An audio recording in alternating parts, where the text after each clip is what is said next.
नमस्कार, कैसे हैं आप सब लोग। पिछली क्लास में हम लोगों ने करा था समष्टि अर्थशास्त्र की कुछ मूल अवधारणाएं। उस क्लास में हम लोगों ने समष्टि अर्थशास्त्र के बारे में पढ़ा था, वस्तुओं के प्रकार के बारे में पढ़ा था, अंतिम वस्तुएं, मध्यवर्ती वस्तुएं, पूंजीगत वस्तुएं, उपभोक्ता की वस्तुएं। उपभोक्ता की वस्तुओं में हमने पढ़ा था टिकाऊ वस्तुएं, गैर टिकाऊ वस्तुएं, ठीक है, अर्ध टिकाऊ वस्तुएं और सेवाओं के बारे में। इसके अलावा स्टॉक और प्रवाह में परिवर्तन देखा था। स्टॉक क्या होता है, प्रवाह क्या होता है, ठीक है। उसके बाद निवेश के बारे में पढ़ा था, मूल्यह्रास के डेप्रिसिएशन के बारे में पढ़ा था, अर्थव्यवस्था के क्षेत्र के बारे में पढ़ा था, और आय का चक्रीय प्रवाह और मौद्रिक एवं वास्तविक जो आय है इसके बारे में हमने पढ़ा था, मौद्रिक एवं वास्तविक प्रवाह के बारे में, ठीक है। उसके आगे आज हम इस चैप्टर में पढ़ेंगे राष्ट्रीय आय तथा संबंधित समुच्चय के, ठीक है। तो चलिए शुरू करते हैं। देखिए, राष्ट्रीय आय किसे कहते हैं? National income.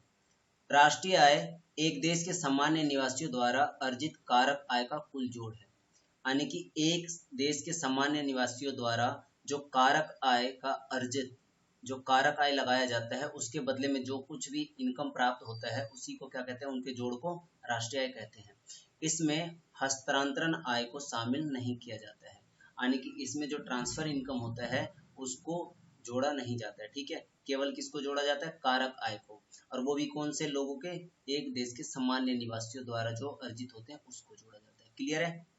यानी कि एक देश में जो सामान्य निवासी रहते हैं उनके द्वारा अर्जित कारक आय का कुल जोड़ को नेशनल इनकम कहते हैं, ठीक है। इसमें हस्तांतरण आय को शामिल नहीं किया जाता है।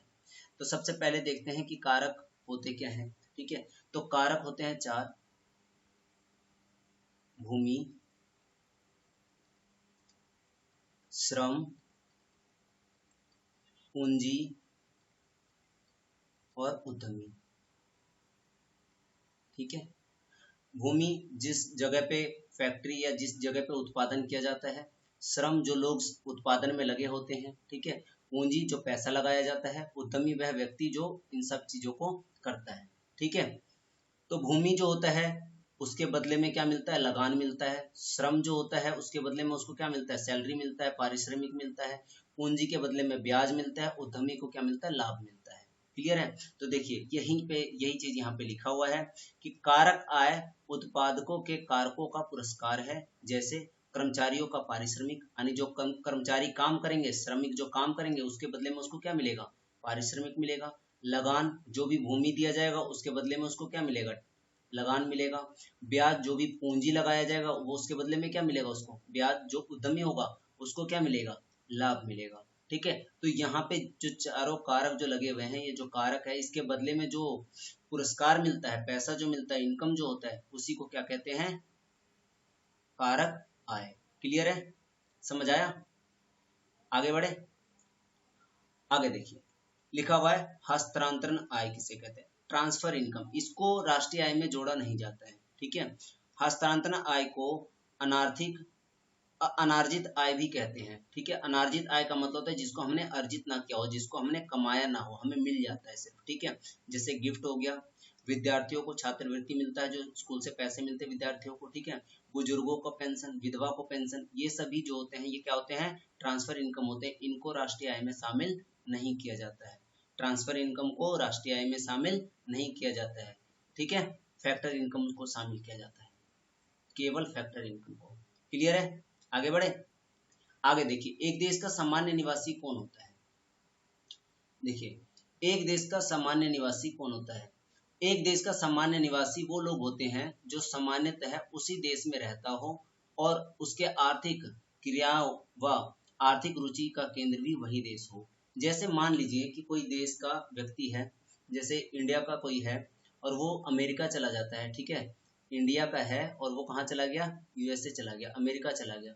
अमेरिका में ही रहता है, वहीं पे वो काम करता है, वहीं पे जो है उसकी सारी आर्थिक क्रियाएं वहीं होती है, तो वो क्या हो जाएगा? अमेरिका का एक सामान्य निवासी हो जाएगा, ठीक है। जैसे अमेरिका का कोई एक व्यक्ति आता है इंडिया में, यहीं पे रहता है, यहीं पे अपना जॉब करता है, यहीं पे वो अपनी आर्थिक क्रियाएं करता है और उसके अलावा यहीं पे रहता है, खाता पीता यहीं पे है।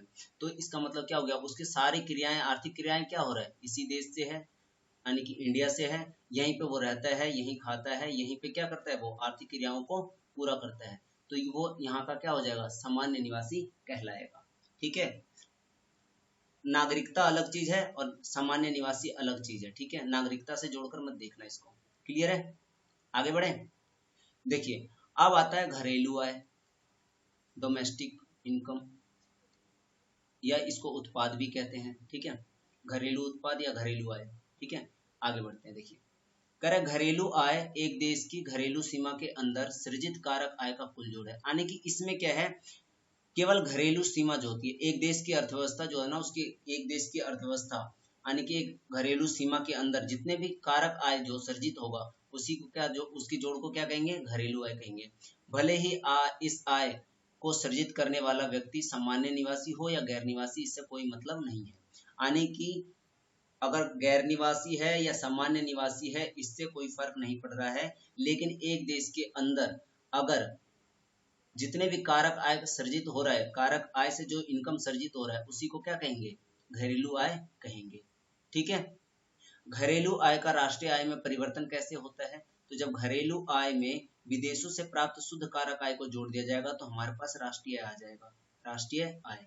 ठीक है, क्योंकि यहाँ पे देखिए क्या आ गया, सामान्य निवासी प्लस में गैर निवासी। ठीक है, गैर निवासी के आने की वजह से क्या हो जाएगा, राष्ट्रीय आय और घरेलू आय में परिवर्तन आ जाएगा। तो इसी को कहते हैं विदेशों से शुद्ध प्राप्त कारक आय को जब जोड़ेंगे तो हमारे पास क्या आ जाएगा, राष्ट्रीय आय आ जाएगा। ठीक है, ऊपर हमने राष्ट्रीय आय का भी परिभाषा पढ़ा था ना। ठीक है, तो वहां पे केवल सामान्य निवासी द्वारा अर्जित था, लेकिन यहाँ पे गैर निवासी भी है, इसीलिए हमें क्या करना पड़ेगा, विदेशों से प्राप्त शुद्ध कारक आय को जोड़ना पड़ेगा। क्लियर है, अब शुद्ध विदेशों से शुद्ध प्राप्त कारक आय क्या होता है इसके बारे में भी हम आगे पढ़ेंगे। आगे बढ़ते हैं। देखिए मूल्य ह्रास क्या होता है, मूल्य ह्रास डेप्रिसिएशन। मूल्य ह्रास से अभिप्राय एक लेखा वर्ष के दौरान स्थिर परिसंपत्तियों में होने वाले सामान्य टूट फूट से है, जिससे उन परिसंपत्तियों का मूल्य कम हो जाता है। डेप्रिसिएशन के बारे में पिछले वीडियो में भी हमने बात करा था। ठीक है, वहां पे भी मैंने बताया था कि अगर मान लीजिए कि एक मशीन है, इस मशीन की जो वैल्यू है वो 5,000 रुपये है। ठीक है, और ये मशीन लाने के बाद इसमें 1 साल मैंने यूज करा तो इसमें कुछ टूट फूट भी होगा, कुछ घिसावट भी होगा, तो क्या ये 5,000 का ही होगा, नहीं, क्या हो जाएगा, इसका प्राइस कम हो जाएगा, इसका मूल्य क्या हो जाएगा, कम हो जाएगा। मान लीजिए कि इसका मूल्य क्या हो गया, 4,000 हो गया, तो पहले था कितने का, ये 5,000 का लेकर आया था, कितने का, 5,000 का, अब कितने का रह गया, 4,000 का, मतलब 1,000 का क्या हो गया, इसका वैल्यू कम हो गया, इसकी प्राइस क्या हो गई, कम हो गई। ठीक है, तो इसे ही कहेंगे मूल्यह्रास, इस 1,000 को क्या कहेंगे, मूल्यह्रास कहेंगे, डेप्रिसिएशन कहेंगे। ठीक है, यानी कि जब किसी परिसंपत्ति में, स्थिर परिसंपत्ति में क्या होता है, उसके मूल्य में समान टूट फूट के कारण या गिसावट के कारण जब उसका वैल्यू कम हो जाता है तो उसे मूल्यह्रास कहते हैं। इसे मूल्यह्रास को स्थिर पूंजी का उपभोग भी कहते हैं। क्या कहते हैं, स्थिर पूंजी का उपभोग, स्थिर पूंजी का उपभोग। ठीक है, तो कई जगहों पे मूल्यह्रास ना लिख करके क्या लिख देगा, स्थिर पूंजी का उपभोग, तो आपको क्या करना है, डेप्रिसिएशन ही करना है उसको। ठीक है, डेप्रिसिएशन को ही दूसरा नाम है स्थिर पूंजी का उपभोग। क्लियर है, आगे देखिए अगला है टैक्स। कर एक ऐसा अनिवार्य भुगतान होता है जो सरकार को परिवारों, फर्मों या संस्थागत इकाइयों द्वारा दिया जाता है। ठीक है, यानी कि जो परिवार क्षेत्र होता है वो सरकार को, या फर्म क्षेत्र जो है, उत्पादक क्षेत्र है, ये क्या देता है, सरकार को टैक्स देता है। ठीक है, कर चुकाता है, इकाइयों का भुगतान करता है, जो काम हो रहा है उसके बदले में जो उसका इनकम हुआ, जैसे कि कई तरीके के टैक्स होते हैं। ठीक है, तो वो सब जो सरकार को हम देते हैं उसे क्या कहते हैं, कर कहते हैं, अनिवार्य होता है ये। ठीक है, प्रत्यक्ष कर और अप्रत्यक्ष कर, टैक्स को दो भागों में बांटा जाता है, एक होता है प्रत्यक्ष कर और एक होता है अप्रत्यक्ष कर। प्रत्यक्ष कर वो कर होता है जिस पे लगता है उसे ही उसको देना पड़ता है। ठीक है, यह वह कर है जिसका अंततः भुगतान उसी व्यक्ति को करना पड़ता है जिस पर यह कानूनी रूप से लगाया जाता है, कानूनी तौर पर जिस पे लगाया जाएगा वही इसको भरेगा। डायरेक्ट का मतलब होता है प्रत्यक्ष। ठीक है, प्रत्यक्ष करों का भार किसी अन्य व्यक्ति पर नहीं टाला जा सकता, जैसे आय और निगम कर। जैसे आपकी इनकम के ऊपर जो टैक्स लगा है वो आपको ही भरना पड़ेगा, आप किसी और पे उसको नहीं टाल सकते। निगम कर जो है, जो आप पे लगा है तो आपको ही भरना पड़ेगा, जिसकी जो कि मतलब जिसकी प्रॉपर्टी पे लगा है उसी को ही क्या करना पड़ेगा, पे करना पड़ेगा। तो ये होता है प्रत्यक्ष कर। ठीक है, यानी कि कर क्या होता है, एक ऐसा भुगतान, अनिवार्य भुगतान जो सरकार को परिवार या फर्म द्वारा दिया जाता है। ठीक है, प्रत्यक्ष कर क्लियर हुआ, वह कर जिस पर लगाया जाता है उसे ही उसको भरना पड़ता है। कानूनी तौर पर जिस पर लगाया जाएगा उसे ही भरना पड़ेगा। मान लीजिए मेरी सैलरी, मेरी जो इनकम है वो 15 लाख है, तो मुझे ही क्या करना पड़ेगा, 15 लाख के ऊपर जो टैक्स लगेगा वो मुझे पे करना पड़ेगा। मेरी प्रॉपर्टी है बहुत बड़ी, और तो उस प्रॉपर्टी का क्या करना पड़ेगा, टैक्स मुझे ही भरना पड़ेगा, कोई किसी और पे नहीं टाला जा सकता। ठीक है, लेकिन अप्रत्यक्ष कर में क्या होगा, उसमें हम किसी और पर टाल सकते हैं। जैसे देखिए, अप्रत्यक्ष कर की बात करें तो हम, यह वह कर है जो किसी एक व्यक्ति पर लगाया जाता है, परंतु इसका भुगतान किसी अन्य व्यक्ति द्वारा किया जा सकता है। अप्रत्यक्ष करों का भार किसी अन्य व्यक्ति पर टाला जा सकता है, जैसे जीएसटी, सीमा शुल्क। ठीक है, जीएसटी में देखो, आप सामान लेने जा रहे हो, बेच रहा है, इनकम कौन कर रहा है, दुकान वाला, लेकिन उसके ऊपर जीएसटी लगाएगा तो जीएसटी किसको भरना पड़ता है, उस ग्राहक को भरना पड़ता है। ठीक है, जबकि उसको बेचने से जो सामान बेचेगा उसके बदले में जो इनकम जनरेट करेगा वो कौन करेगा, दुकानदार का होगा, लेकिन वो जीएसटी लगाएगा किसके ऊपर, आपके ऊपर लगाएगा। ठीक है, तो इससे क्या है, ये होता है अप्रत्यक्ष कर। हम एक छोटा सा टॉफी भी अगर हम खरीदते हैं ना, तो ये टॉफी के ऊपर भी क्या होता है, टैक्स लगा हुआ था, वो भी हम भरते हैं। ठीक है, तो देखा होगा आपने कई बार जो है ना, बॉक्स के ऊपर है ना, जहाँ पे प्राइस लिखा होता है, एमआरपी लिखा होता है, वहां पे लिखा होता है इंक्लूडेड ऑल टैक्सेस। ठीक है, इंक्लूडेड ऑल टैक्सेस लिखा होता है, यानी कि सभी करों के बाद जो प्राइस लिखा गया है वो एमआरपी होता है। ठीक है, एमआरपी के पास में ये लिखा होता है इंक्लूडेड ऑल टैक्सेस। तो ऐसे में क्या होता है, हम भर रहे हैं उस टैक्स को, जो खरीद रहा है वो भर रहा होता है। तो जीएसटी और सीमा शुल्क उसी प्रकार का अप्रत्यक्ष कर है। ठीक है, दो प्रकार का हो गया, प्रत्यक्ष कर और अप्रत्यक्ष कर। ठीक है, दोनों आता किस में है, टैक्स में आते हैं। ठीक है, कर में आता है। अगला आता है आर्थिक सहायता। आर्थिक सहायता किसे कहते हैं, सब्सिडी किसे कहते हैं।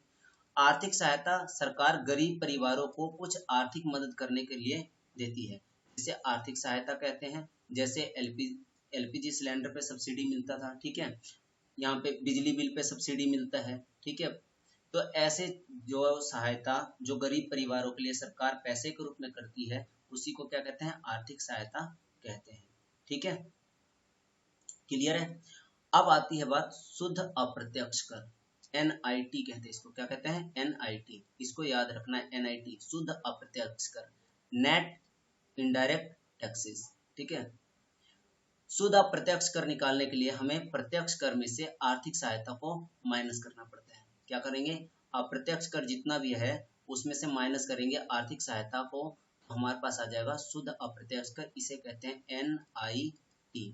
ठीक है, तो देखिए अप्रत्यक्ष कर पढ़ चुके हैं, जिसको हम किसी और पे टाल सकते हैं। ठीक है, और आर्थिक सहायता जो सरकार हमें देती है, गरीबों को देती है, कि उसका जो प्राइस है उसको कम किया जा सके। जैसे बिजली का बिल है, 200 यूनिट फ्री है। ठीक, तो ये आर्थिक सहायता ही दे रही है। एलपीजी सिलेंडर है, उस पर अगर सब्सिडी मिल रही है तो वो भी क्या है, आर्थिक सहायता। तो जब अप्रत्यक्ष कर में से आर्थिक सहायता को घटा देंगे तो हमारे पास आएगा शुद्ध अप्रत्यक्ष कर। ठीक है, शुद्ध अप्रत्यक्ष कर, क्लियर है। मतलब एक तरीके से मान लीजिए कि अगर सरकार 1000 रुपये का अप्रत्यक्ष कर आता है सरकार के पास, और सरकार गरीबों को दे देती है 300। ठीक है, तो 700 जो बच गया, ये सरकार के पास जो है शुद्ध रूप में इतना अप्रत्यक्ष कर पहुंचा, क्योंकि ये 1000 में से ही 300 क्या कर दिया, उसने गरीबों को दे दिया है किसी न किसी तरीके से सब्सिडी के रूप में। ठीक है, तो इसे क्या कहा जाएगा, शुद्ध अप्रत्यक्ष कर। क्लियर है। अब आती है बात विदेशों से शुद्ध कारक आय। विदेशों से शुद्ध कारक आय, इसको बोलते हैं हम NFIA। क्या बोलते हैं, NFIA, net factor income from abroad. विदेशों से प्राप्त कारक आय। ठीक है, शुद्ध कारक आय। अब देखिए, विदेशों से शुद्ध कारक आय निकालने के लिए हमें क्या करना पड़ता है, विदेशों से प्राप्त कारक आय, उसमें से हम माइनस कर देंगे विदेशों को प्राप्त कारक आय। अब यहाँ पे देखिए, विदेशों से प्राप्त शुद्ध कारक आय, जितने भी इंडिया के लोग बाहर जाकर के दूसरे देशों में कमाते हैं और वहां से जो पैसे हमारे पास आता है, ये होता है विदेशों से प्राप्त कारक आय। यानी कि मान लीजिए इंडिया के सभी लोग, जितने भी लोग बाहर गए हैं, कोई ऑस्ट्रेलिया गया होगा, कोई अमेरिका गया होगा, कोई रसिया गया होगा, कोई चाइना गया होगा, कहीं भी गया होगा, ठीक है, वहां से कमा करके और पैसे कहाँ भेज रहे हैं, इंडिया भेज रहे हैं। मान लीजिए टोटल जितने भी लोग हैं उन सब ने 300 करोड़ भेजे। कितने भेजे इनकम? 300 करोड़।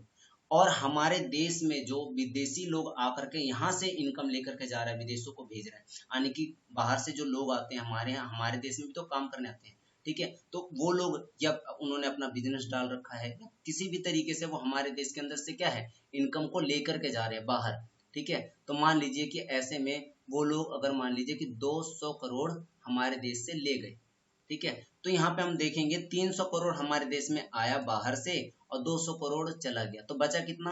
100 करोड़। तो ये 100 करोड़ क्या होगा हमारा? NFI, विदेशों से शुद्ध कारक है। क्या होगा? विदेशों से शुद्ध कारक है।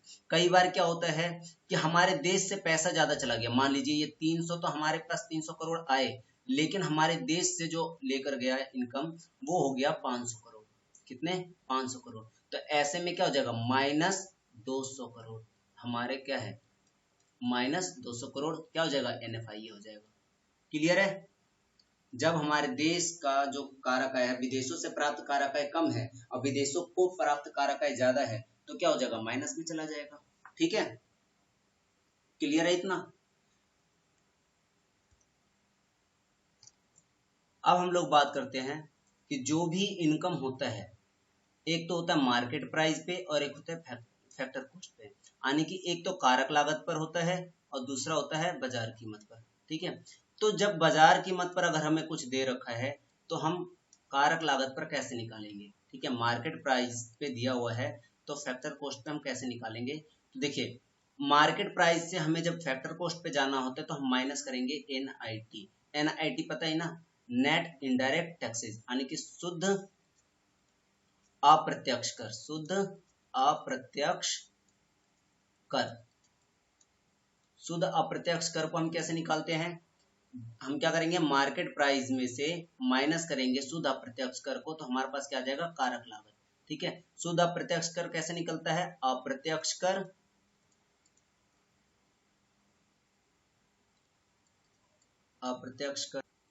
अप्रत्यक्ष कर माइनस आर्थिक सहायता।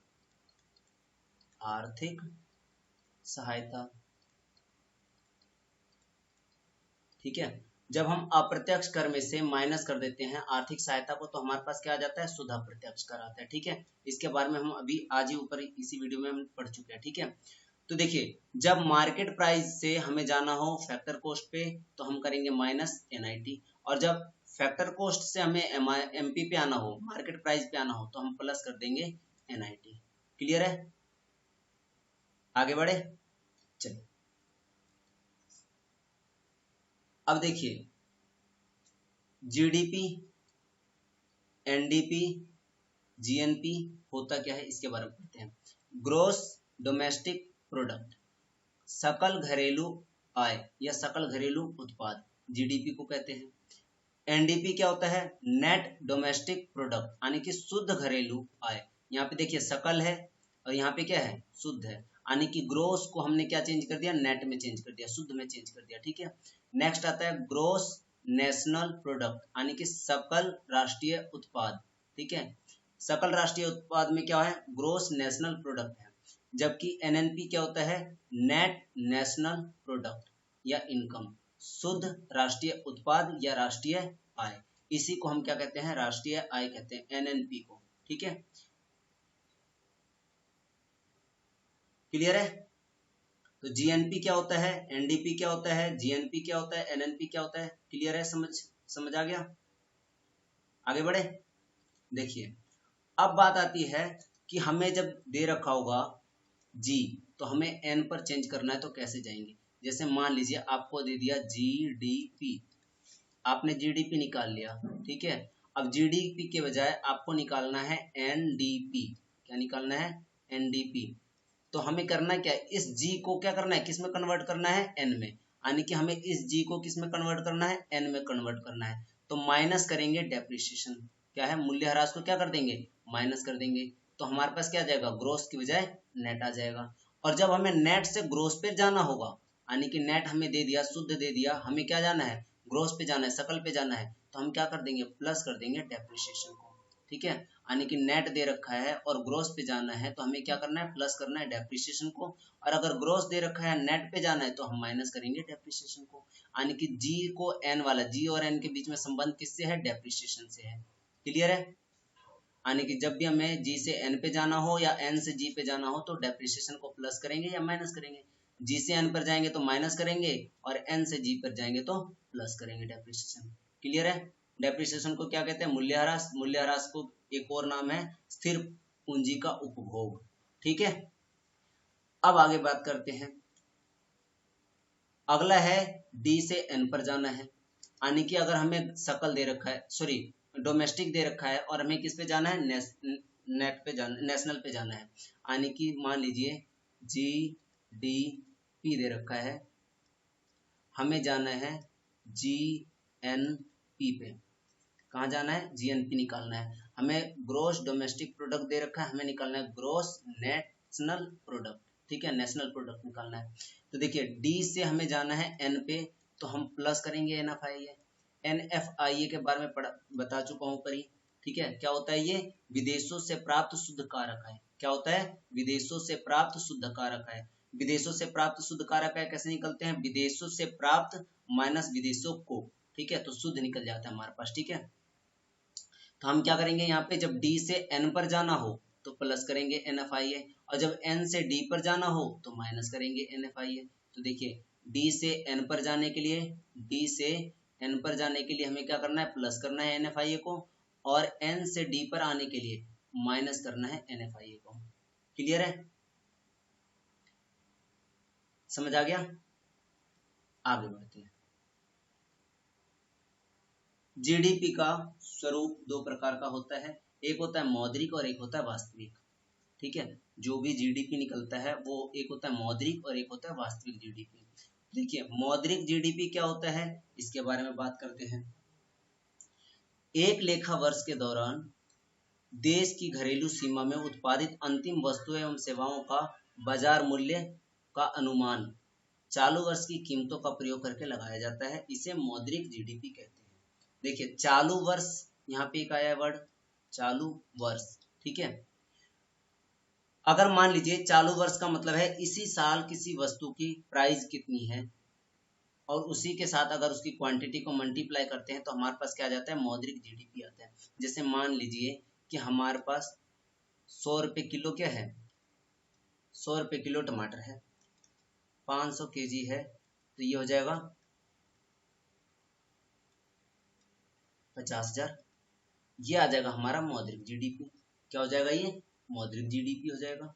ठीक है, यानी कि क्यू यहाँ पे है मौद्रिक जीडीपी में, यहाँ पे क्यू क्या है, मात्रा है जो हमने अभी 500 लिया है, और प्राइस क्या है 100 रुपये, जो वर्तमान में, जो अभी वर्तमान में जो चल रहा है उसकी बात करेंगे तो। ठीक है, क्या हो गया, प्राइस, यानी कि इसी वर्ष का प्राइस है ये। क्लियर है, यानी कि पी जो है लेखा वर्ष के दौरान प्रचलित कीमतें हो गई, और क्यू क्या हो गया, एक लेखा वर्ष के दौरान उत्पादित वस्तुओं की और सेवाओं की मात्रा। ठीक है, यानी कि एक लेखा वर्ष के दौरान जितनी भी अंतिम वस्तुएं और सेवाओं उत्पादित किया जाता है उसका मूल्य उसी वर्ष के हिसाब से अगर मल्टीप्लाई करते हैं तो जो हमारे पास जीडीपी आता है उसे हम कहते हैं मौद्रिक जीडीपी। क्लियर है, अब हम बात करते हैं वास्तविक जीडीपी के बारे में। देखिए वास्तविक जीडीपी क्या होता है, एक लेखा वर्ष के दौरान देश की घरेलू सीमा में उत्पादित अंतिम वस्तुएं एवं सेवाओं का बाजार मूल्य, इसका अनुमान आधार वर्ष की कीमतों का प्रयोग करके लगाया जाता है। अब देखिए यहाँ पे एक वर्ष आया है आधार वर्ष। ठीक है, आधार वर्ष ऐसा वर्ष होता है जिसमें वस्तुओं का जो प्राइस है ना वो स्टेबल रहता है, बढ़ता ज्यादा ज्यादा बढ़ता घटता नहीं है। मतलब ऐसा वर्ष जिसमें ना तो वस्तुओं की महंगाई बढ़ी हो, ना कम हुआ हो, ना युद्ध हुआ हो, ना ज्यादा प्राइस बढ़ा घटा हो। ठीक है, आने के ठीक ठाक रहा हो, तो ऐसे वर्ष को हम क्या मान लेते हैं, आधार वर्ष मान लेते हैं। और वास्तविक जीडीपी तभी निकलेगा जब हम किसी है ना ऐसे ईयर को आधार वर्ष मानेंगे जिसमें वस्तुओं और सेवाओं के बीच में ज्यादा उनकी प्राइस जो है ज्यादा हाई ना हुआ हो, ना ज्यादा कम हुआ हो। ठीक है, तो जब हम वास्तविक जीडीपी निकालते हैं तो price into quantity into price करते हैं, लेकिन आधार वर्ष की क्या है, P-1 यहाँ पे क्या है, आधार वर्ष है।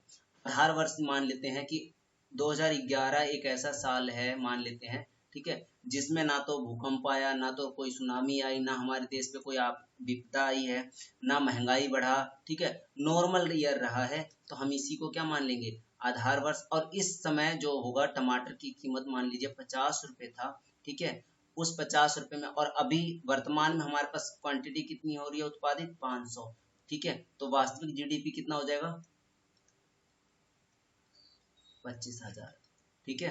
तो वास्तविक जीडीपी कितनी है, 25,000, लेकिन मौद्रिक जीडीपी कितना आया था हमारा, 50,000। क्यों, क्योंकि देखिए ये चालू कीमत है, वर्ष की जो है चालू वर्ष की कीमत है, और यहाँ पे आधार वर्ष की कीमत है। क्लियर है, समझ आया। चलिए बाकी का अगले वीडियो में। Thank you.